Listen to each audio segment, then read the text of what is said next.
sakit, taruhannya nyawa antara hidup dan mati. Begitu dikabarkan oleh susternya, Bu, selamat, anak ibu lahir dalam keadaan normal, tidak ada kekurangan apapun. Senang.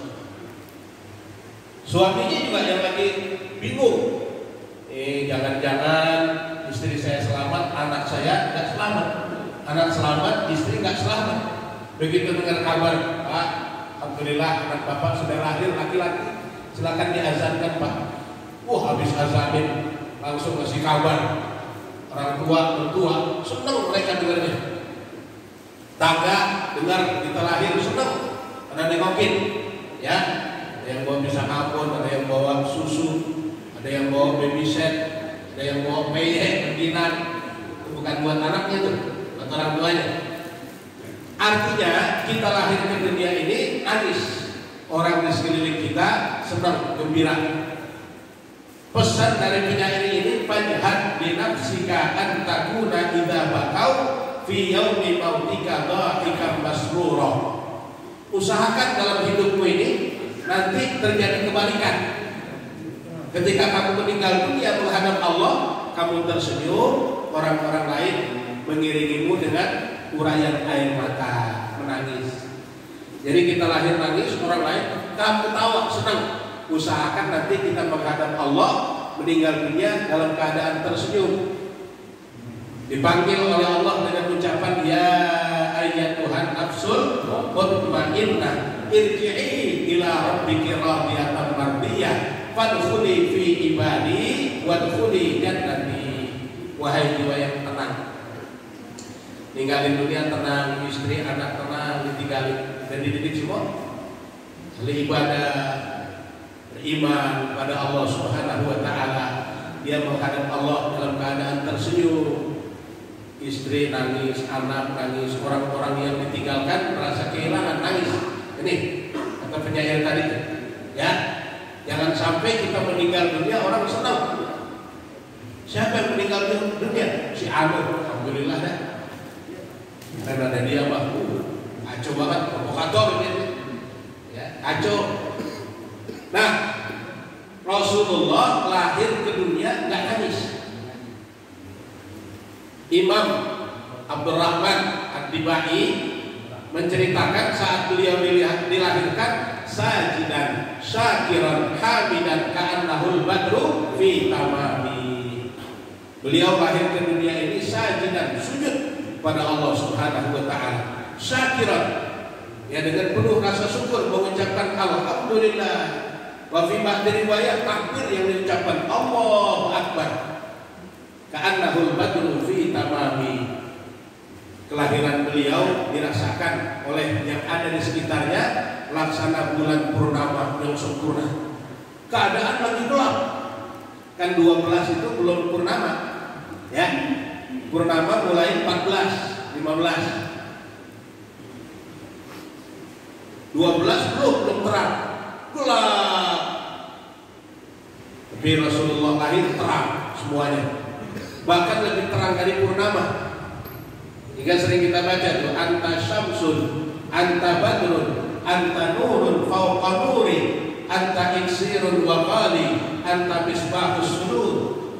Kau laksana matahari yang sinarmu menerangi belahan bumi, tapi matahari panas, cahayamu gak panas. Anta badrun, kau laksana bulan purnama yang begitu teduh, membuat ketentraman. Matahari panas, bulan terbatas. Anta nurun fauqa nuri, kau adalah cahaya di atas cahaya. Jadi cahaya matahari, cahaya bulan kalah dengan cahaya baginda Rasul sallallahu alaihi wasallam. Anta iksirun wa qali. Orang-orang Arab dulu sebelum ada korek api, kalau mereka gelap perlu cahaya, itu dia petik kayu iksir namanya, atau kayu wali. Tapi riwayat banyak yang mengatakan itu dari pohon zaitun. Ya, pohon zaitun minyaknya aja bermanfaat, buahnya bermanfaat, sampai kayunya dipetik yang kering, digosok-gosok di batu, nanti mengeluarkan api, sehingga sekeliling orang yang ada di situ merasakan kehangatan. Kalau di kita api unggun dah. Itu pakai kayu iksir, kayu koli. Tapi nggak cukup hanya itu. Anta misbahus sudur. Cahayamu menembus sampai ke dada manusia, masuk ke dalam sanubari hati yang paling dalam. Matahari terang, tapi cuma siang hari. Maghrib terbenam, gelap. Datang cahaya bulan, terbatas. Hanya menyinari sekitar, bahkan belahan bumi, nggak semua bumi. Lampu yang ada di tengah kita ini, kristal apa merkuri? Bukan ya? Pilih. Terang terus terang. Itu terbatas, hanya di ruangan ini aja. Tapi Rasulullah cahayanya menembus langit, menembus bumi, bahkan menembus dada kita. Nih, hati kita bisa kumpul di sini sekarang kita ini karena hati kita tembus cahaya baginda Rasul Sallallahu Alaihi Wasallam. Allah berikan kita hidayah, diberikanlah kita nikmat iman, nikmat Islam. Jadi kalau kita bilang nikmat yang paling besar, nikmat iman dan nikmat Islam, sebenarnya ada nikmat yang tak kalah besarnya dengan nikmat itu. Apa? Kalau kita baca surah Al-Imran ayat 105 kalau nggak salah ya. Ya kalau salah nanti cek aja sendiri ya. Wadhkuru nikmatallahi 'alaikum id kuntum a'daan fa'alafa baina qulubikum fa asbahtum bi ni'matihi ikhwana wa kuntum ala syafa hufratin minan nari fa anqadhakum minha kadzalika yubayyinullahu lakum ayatihi la'allakum tahtadun. Ada kan Quran? Surat Al-Imran ya, ayat berapa surat? 105 kalau nggak salah. Ada kan? Ada kan? Ini pada hukum apa? Ada nggak di Quran tuh? Ada ya? Biar belum pernah baca ada aja bilang udah. Belum pernah baca itu juga ada aja bilang udah, biar lancar urusan. Jadi nggak berdeli-deli ya. Wadhkuru nikmatallahi 'alaikum id kuntum a'daan fa'alafa baina qulubikum fa asbahtum bi nikmatihi ikhwana. Ya, silakan Pak, tenang aja. Mau minum dengar saya ceramah. Sendat-sendatnya. Tenang aja Pak, tenang sambil minum dengerin ceramah, saya yakin masuk. Ya. Ini yang mau minum silakan, yang mau makan roti silakan. Bahwa waktunya kita sarapan. Malah kalau dingin nggak enak itu. Sujahe atau susah apa? Sujahe ya. Mesti hangat-hangat Pak, minum aja. Tenang, jangan merasa nggak enak. Sambil minum dengerin ceramah pasti masuk. Ingatlah akan sebuah nikmat yang Allah berikan kepadamu. Saat itu kalian keadaannya bermusuh-musuhan. Zaman jahiliyah, ya, zaman kebodohan. Padahal orang Arab waktu itu nggak bodoh, mereka pintar. Ada yang pintar strategi perang, ada yang pintar main pahat, batu dipahat jadi berhala, bentuknya bagus. Kalau bukan orang pintar kan nggak bisa kayak gitu. Ada yang pintar dagang, berniaga dari Mekah ke Syria, dari Mekah bahkan ke Palestina. Artinya sudah mancanegara mereka kuasai. Ada yang pintar bikin syair. Mereka goreskan ujung pena dibentuk syair-syair begitu hebat. Kalau orang bodoh nggak mungkin bisa kayak begitu. Ya, secara intelektual orang-orang Arab udah pintar waktu itu. Tapi sejarah mencatat mereka sebagai kaum jahiliyah, kaum yang bodoh. Apanya yang bodoh? Hatinya nggak terisi iman, akidahnya, imannya percaya kepada Tuhan yang selain Allah. Berhala dijadikan Tuhan, pohon dijadikan Tuhan, batu-batu mereka jadikan Tuhan. Nah, mereka disebut kaum jahiliyah. Sekarang juga banyak orang-orang pintar. Ada buku namanya Jahiliyatul Qarnil Isrin, Jahiliyah abad ke-20. Ini udah mau abad 21 sekarang ya. Orang-orang pintar banyak secara intelektual, tapi nggak sedikit orang-orang bodoh. Bodoh dalam hal apa? Akidah. Banyak akidahnya yang bergeser. gara-gara ancaman, gara-gara iming-iming. Makanya kalau nggak setuju nanti dipecat ya. Takut sama atasan, sama Allah berani. Sama corona takut, sama Allah berani. Ya. Takut sama Allah, corona jaga-jaga. Jangan takut, jaga-jaga. Biar dia nggak mengganggu kita, imun diperkuat. Tapi lebih kuat dari imun mestinya iman. Kalau iman kuat, insya Allah imun juga kuat. Maka badan kita aman, insya Allah nggak kena. Tandanya orang kuat iman, wudhu dijaga, dipelihara baik-baik. Kan kita sholat sehari semalam 5 kali, 5 waktu. Ya, setiap mau sholat wajib wudhu. 1 kali wudhu, 8 kali cuci tangan. 8 kali 5, 40 kali cuci tangan sehari semalam. Itu sholat yang waktu doang tuh. Belum kalau kita sholat duha, belum kita sholat tahajud tengah malam, belum kalau kita mau berangkat wudhu. Bersih kita, kenapa? Jaga iman. Insya Allah imun kita kuat. Kalau imun kita kuat, insya Allah aman. Corona boleh ada, tapi kita tetap sehat. Dia pada ketakutan, pada kunci pintu, dijagain ke corona. Ya, kalau pakai masker masuk akal juga. Dia nggak masuk ke mulut kita. Ini jagain corona pakai portal. Portal buat jagain corona. Ya, kenal orang mereka perumahan pada ketakutan. Mau keluar takut corona, keluar takut corona. Ke masjid takut. Ke masjid takut corona. Ini sama Allah berani, sama corona takut. Apa ini bukan jahiliyah abad 20 ini? Maka saya bangga ini. Ya, Al-Fajriyah jalan terus di tengah-tengah pandemi Covid, jalan terus. Insya Allah makin kita dekat sama Allah, corona walaupun nempel di badan kita, dia tahu, ini Ustaz Haji Abdullah mau mana ke masjid mau ibadah, zikir sama Allah. Makin kita banyak berzikir, dia ikut zikir sama kita. Dia kan makhluk hidup juga, ya. Akhirnya bareng-bareng kata corona, gua nggak ganggu teman.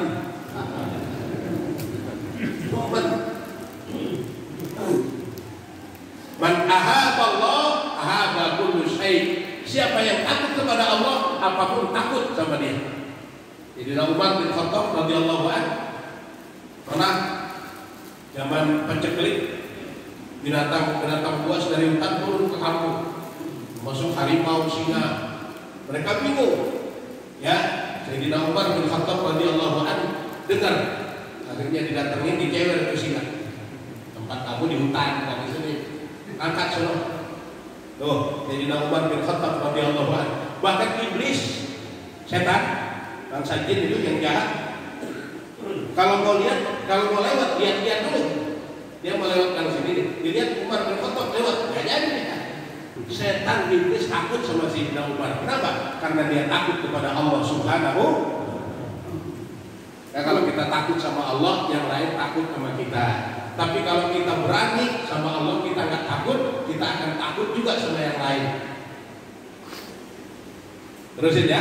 Jadi nikmat yang Allah perintahkan untuk kita ingat tidak kalah pentingnya dari nikmat iman. Nikmat Islam adalah nikmat dilahirkannya Nabi besar kita Muhammad Sallallahu Alaihi Wasallam di tengah-tengah kaum jahiliyah, di tengah-tengah di saat orang nggak kenal Allah Tuhan yang sebenarnya. Maka kelahiran beliau itu mestinya berat. Iqra bismi rabbikal ladzi khalaq. Baca, wahai kekasihku Muhammad. Apa yang harus dibaca? Milieu, lingkungan. Ya, lingkunganmu. Oh, pamanmu sendiri Abu Jahal, Abu Lahab, ada Mut'im bin Adi, ya Abu Sufyan, pokoknya abu-abu itu. Mereka nggak percaya sama Allah. Yaqra'una bismil asnam. Kalau mereka mau aktivitas yang mereka sebut nama berhala. Kalau kita kan mau minum Bismillahirrahmanirrahim. Kalau dia mau minum dengan nama Lata, Uzza, Manat dan Hubal. Mau berangkat minta selamat sama Lata, Uzza, Manat dan Hubal. Apapun yang mereka lakukan, yang mereka sebut nama berhala. Nabi punya tugas rubah mereka, wahai kekasihku Muhammad, agar mengenal Tuhan yang menciptakanmu, Tuhan yang menciptakan mereka, Tuhan yang menciptakan alam semesta. Bismi rabbikal ladzi khalaq. agar mereka bisa menyebut nama Allah, Tuhan yang menciptakan segalanya. Maka masuk ke dalam hati kita berupa iman. Kita ucapkan Bismillahirrahmanirrahim. Di jahiliyah yang saat itu Rasul lahir di tengah-tengahnya dirubah oleh Rasul dalam waktu tidak lama, 23 tahun. 13 tahun di Mekah, 10 tahun di Madinah. Yang tadinya jahiliyah berubah menjadi khairul ummah. Ya. Maka di sana fa'allafa baina qulubikum, yang tadinya di zaman jahiliyah kalian senangnya bermusuhan, mencari kesalahan orang, ribut. Tuh orang-orang jahiliyah senang ya, kelompok yang ini menindas kelompok yang lain, berebut janda aja pengen bunuh-bunuhan, ya, main taruhan segala macam, itu jahiliyah. Sekarang kita lihat banyak nggak yang begitu? Berarti jahiliyah Islam sekarang jahiliyah abad 20, di mana banyak orang pinter tapi banyak orang yang kebelingan, ya. Yang pinter banyak, yang benar rada kurang. Maka Rasulullah Shallallahu Alaihi Wasallam disuruh benar itu. Mereka pinter, intelektualnya tinggi, tapi mereka salah bertuhan. Yang mereka sembah makhluk, yang mereka sembah benda, rubah agar mereka menyembah Allah Subhanahu wa Ta'ala. Bismi rabbikal ladzi khalaq. Itu 13 tahun Mekah, tugasnya cuma menanamkan kalimat la ilaha illallah, tidak ada Tuhan kecuali Allah. Itu arti secara harfiah. Kalau secara mafhum, Tuhan itu hanya Allah. Itu mafhum muwafaqah. Ya, kalau kita belajar masalah beramal kan begitu. Ada mafhum muwafaqah, la ilaha illallah. Tuhan itu hanya Allah. Mafhum mukhalafahnya, selain Allah bukan Tuhan. Terus terang kan kemana anak kita tuh? Selain Allah bukan Tuhan. Yesus Kristus Allah bukan Tuhan. Zarathustra Allah bukan Tuhan. Ahriman Ahura Mazda Allah bukan Tuhan. Trinitas, Trimurti Allah bukan itu. Brahma, Wisnu, Siwa, ada Sang Hyang Widiwasa, bukan Tuhan. Jadi Tuhan itu hanya Allah Subhanahu wa Ta'ala. 13 tahun Rasulullah berjuang menanamkan itu di tengah-tengah masyarakat Mekah, masyarakat jahiliyah. Ya, di Madinah 10 tahun. Maka berubah yang tadinya jahiliyah menjadi khairah ummah. Kelahiran Rasul membawa perubahan. Ya, kan cuma kita umat Nabi Muhammad yang Allah sebut sebagai kuntum khaira ummatin ukhrijat linnas ta'muruna bil ma'ruf wa tanhauna 'anil munkar wa tu'minuna billah. Kalau bahasanya Ustaz Abdul Rahman ini, you're the best society of the world. Kamu adalah umat yang terbaik, umat yang terkemuka yang Allah munculkan di tengah-tengah masyarakat di dunia ini. Banyak umat, kaum, kelompok di negara-negara ini. Yang terbaik adalah kamu, kita umat Islam, umat Nabi besar Muhammad Sallallahu Alaihi Wasallam. Selama apa? Ta'muruna bil ma'ruf, mau melakukan amar ma'ruf. Kalau kita mau berbuat baik, jangan sendirian, ajak orang lain berbuat baik. Ya, sekarang zaman HP, telepon teman kita, Assalamualaikum, Waalaikumsalam. Yakub, ayo kita berangkat subuh gabungan. Ayo, kalau ada teman mana semangat, kita amar ma'ruf namanya. Jangan berangkat sendirian, seronong boy. Begitu pulang, berangkat tadi subuh gabungan, berangkat, kok nggak bangunin? Ya, males lah. Nah, ini nggak amar ma'ruf namanya. Nahi munkar itu harus kita tegakkan. Kita kalau bicara nahi munkar itu, bayangan kita, ngancur-ngancurin tempat maksiat. Ada kafe, kita sweeping, kita obrak-abrik. Sebenarnya bukan itu, mulai dari diri kita. Kita masuk masjid ada tai ayam, jangan nyuruh orang, ambil lap, ambil air, buangin, itu nahi munkar. Nahi munkar. Anak kita gadis, udah 15 tahun, 17 tahun, belum pakai jilbab, marahin. Pokoknya kalau nggak pakai jilbab, bapak nggak kasih jajan. Kalau nggak pakai kerudung, bapak nggak kasih keluar rumah. Itu nahi munkar, mulai dari diri kita. Ya, udah jam 12. Karena kan zuhur jam 12 kurang seperempat, kurang ya 11.47. Jam 12 bini kita mesti nongkrong aja depan TV nonton sinetron. Ya, kita marahin. Sholat. Nggak mau sholat juga karena keras dikit. Itu nahi munkar. Jadi mulai dari kita, keluarga kita, masyarakat kita.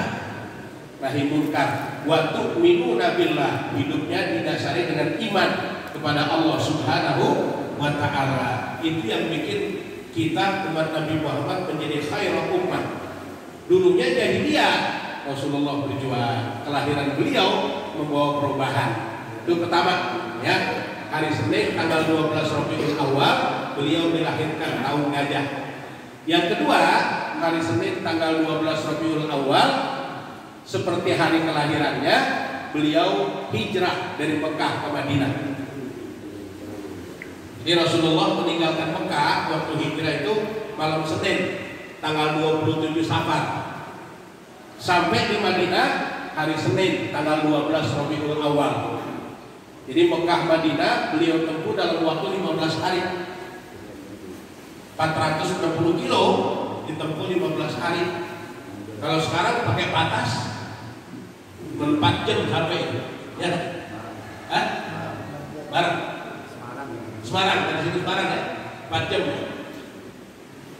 460 kilo Semarang, dari sini Semarang ada. Rasulullah 15 hari. Kenapa? Kendaraannya onta. Nggak kayak sekarang. Kalau sekarang ada Fortuner, Pajero Sport, ada Alfa, apa namanya, Velfire, apa namanya, ya. Apalagi Lamborghini. Larinya bisa 2 jam. Rasulullah naik kendaraannya onta, dikejar-kejar sama orang-orang kufar Quraisy. Kanan gunung batu, kiri gunung batu, nggak ada pemandangan yang enak.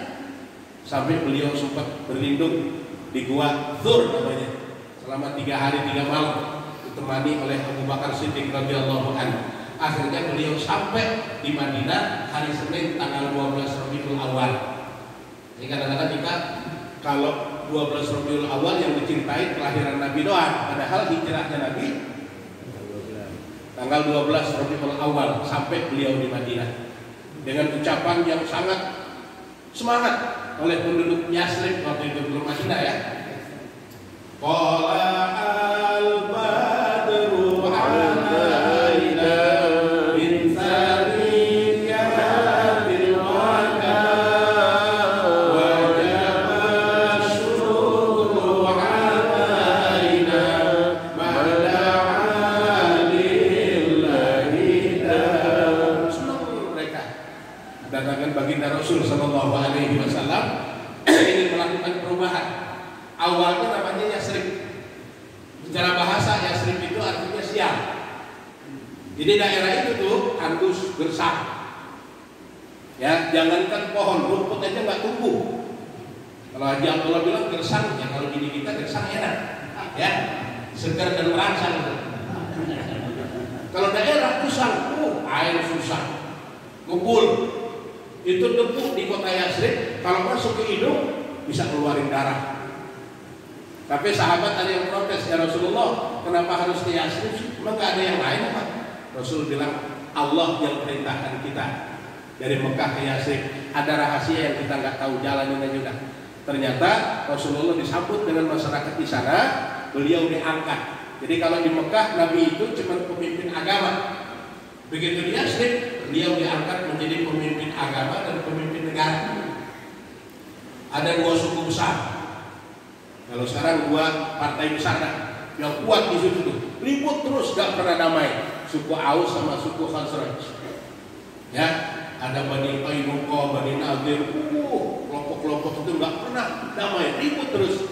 Rasulullah datang, mereka dipersatukan oleh baginda Rasul Sallallahu Alaihi Wasallam. Akhirnya Rasulullah diangkat sebagai pemimpin agama juga pemimpin negara. Maka kita kalau mau aman damai ini, ya yang kita angkat dia ngerti agama juga jadi pemimpin negaranya baik, bagus, itu baru. Ini kadang-kadang ngerti agama, diem aja. Yang nggak ngerti agama yang jadi pemimpin, ya sudah. Idza wusidal amru ila ghairi ahliha fantabir sa'ah. Kalau sesuatu sudah dipegang ditangani oleh orang yang bukan ahlinya, maka tinggal tunggu kehancuran. Rasul yang bilang, ya kita tinggal tunggu aja kehancuran kan. Ya, tapi alhamdulillah masih banyak kita yang begini-begini nih. Allah mau nurunin azab bencana juga lihat, oh misalnya Abdullah masih zikir, ayatku masih baca selawat Rasul. Ya, yang lain mesti ada tahlil, tahmid, tazkir, diredam azab itu. Padahal kalau mau dihancurin, udah saatnya hancur kan. Banyak yang bukan ahlinya megang sesuatu yang akhirnya bukan tambah benar, tambah kacau. Ini MUI nanti nggak berhak mengeluarkan fatwa halal. Ya, label halal bukan MUI yang ngeluarin. Nah, yang tahu halal haram kan MUI pantasnya. Belum lagi yang lain. Masya Allah. Alhamdulillah. Mudah-mudahan perjuangan kita untuk menolak hal-hal yang merugikan kita akan bisa dipertimbangkan dengan penuh kebijaksanaan buat keuntungan kita juga bersama-sama. Nah, kalau di atas hancur kan kita rakyat ikut hancur. Makanya kita protes biar ya diperbaikilah yang kira-kira kurang pas. Rasulullah memimpin Madinah, ya, dari Yasrib berubah menjadi Thaibah.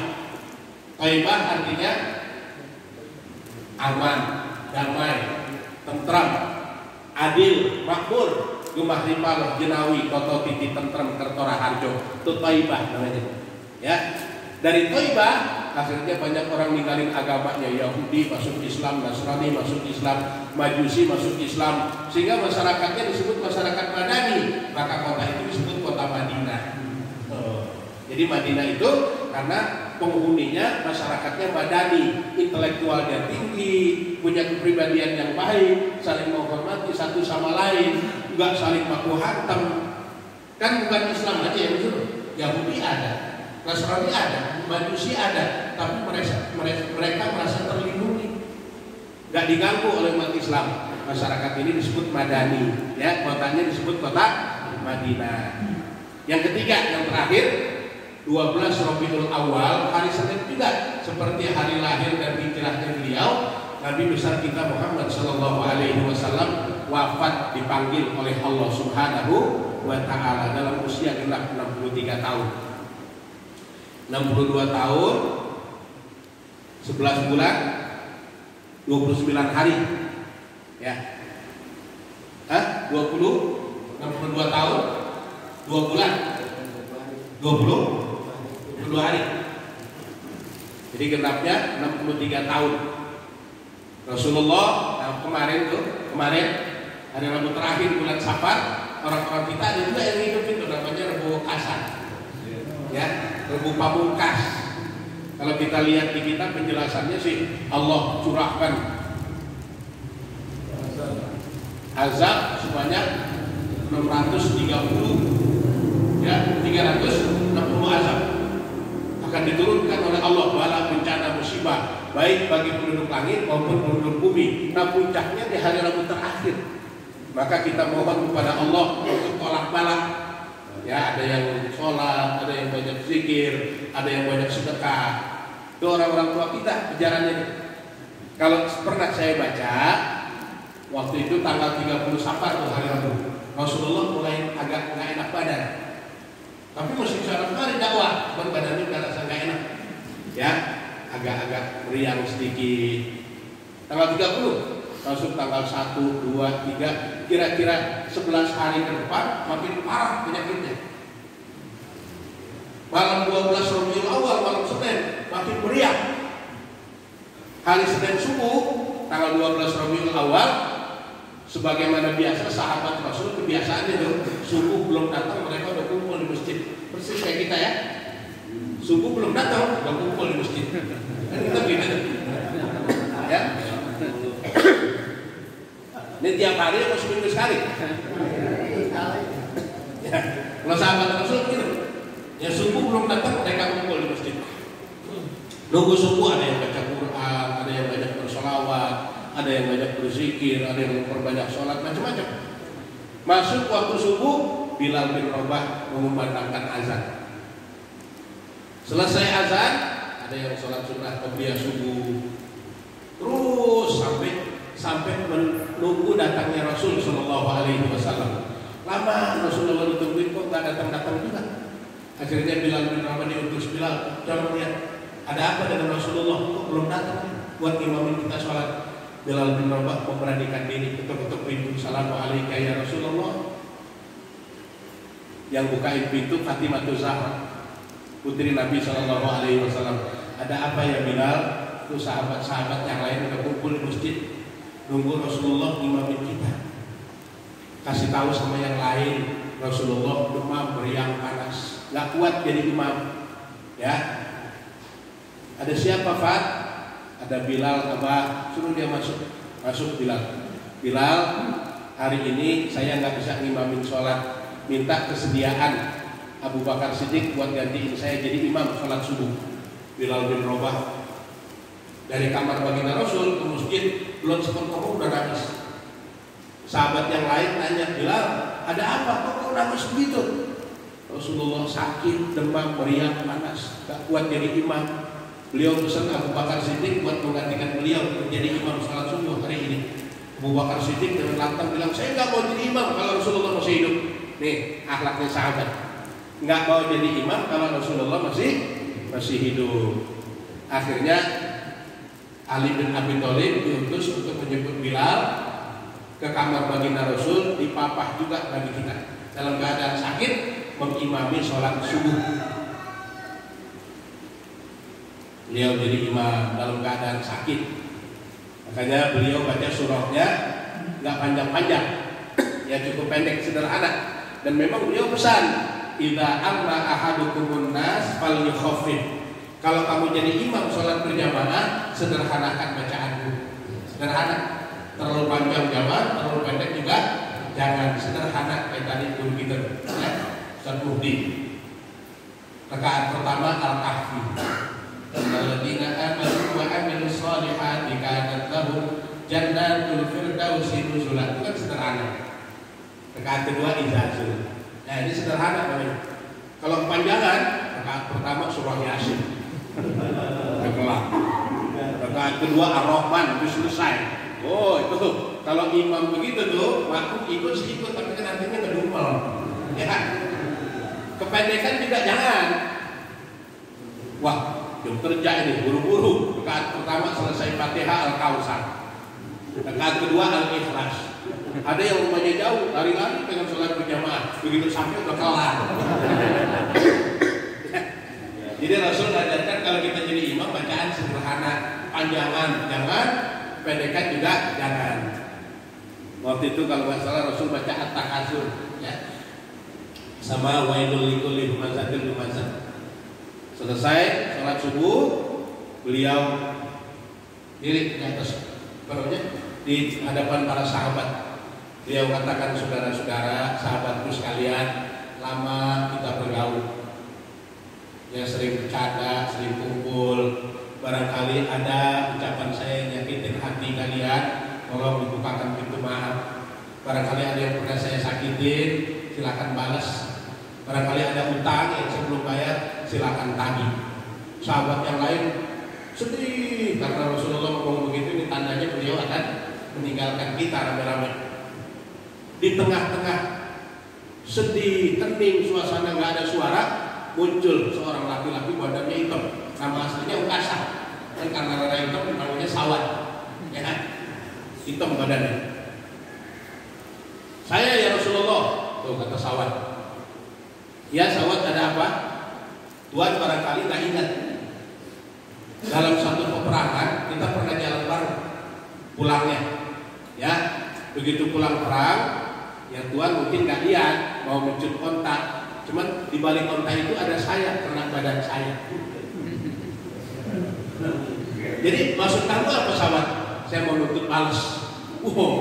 Sahabat yang lain jengkel, kata Umar bin Khattab, sahabat, ada aja keadaan lagi sunyi, lagi sedih begini, bagaimana mau balas aku? Abu Bakar juga marah, ya. Umar bin Khattab diri, kawan, gak usah Rasul yang kamu cambuk, saya aja. Kata Abu Bakar, saya ada. Kata Imam Ali, saya ada.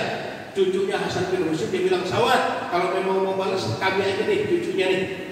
Ya, Rasulullah senyum lalu bilang, Umar, Abu Bakar, cucuku sekalian, dia kena cambuk saya, biar dia balas saya. Umar, kami dicambuk.